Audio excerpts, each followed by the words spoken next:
think Disorder is a great magazine for a person like me. My name is LP. I'm a musician, a singer-songwriter.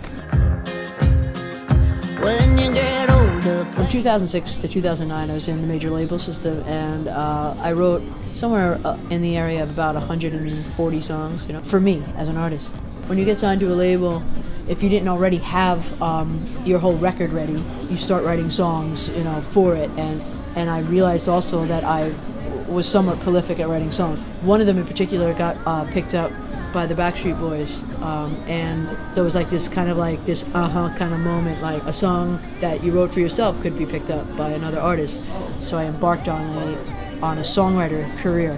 I did for about almost 2 years, and then I don't know, the artist thing kept calling me back. I started playing the ukulele in addition to guitar, and I just the simplicity and the fun of that instrument opened up a door in my heart back to myself and music for myself. And I was kind of playing for fun. I was also singing every week one song, just with friends at a club in LA, and that kind of got me back into being excited, just to perform in front of people because it was fun.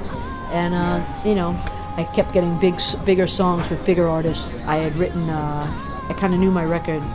I wrote a bunch of songs. One of them was Lost on You and Muddy Waters, and before I left Warner Brothers, I played them the songs, and they were like, "Oh, that's great," and then they dropped me. So I was like, "Oh shit, I guess they weren't that great." And then I was lucky enough to get picked up by Vagrant Records, and we put the record out real indie style. And here I sit in England now.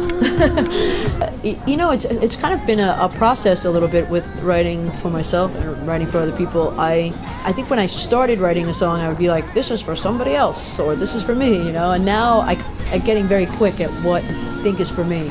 I don't put any kind of confines on how I'll write the song, unless I write with an artist in the room, because then I get to delve into their life and how they see the world, and I know for a fact instead of guessing how they feel. I think when you're a young songwriter or you're a young artist of any kind, you have to be very careful and diligent to protect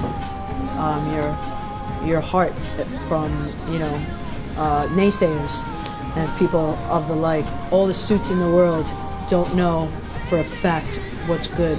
And then when everybody's like, "Oh my God, that's amazing," they're like, "Yes, it is, isn't it? Fantastic. We need 10 more of those. Can we get 10 more of those?" And that's just the way of the world. Again, I tell that story about Lost on You and Warner Brothers, not because I want to vilify Warner Brothers. They're just a company like anybody else, and they did some really nice things for me. But I tell it because it really struck me when it happened, and I felt really bad for other artists that perhaps didn't get to see the bright side of things. One of your jobs is to work on your thick skin and be truthful about what you create and not let anybody tell you it's bad, I mean, just keep going and keep working and keep getting better at what you do, and don't be deterred by people who don't believe in you, because, that's subjective.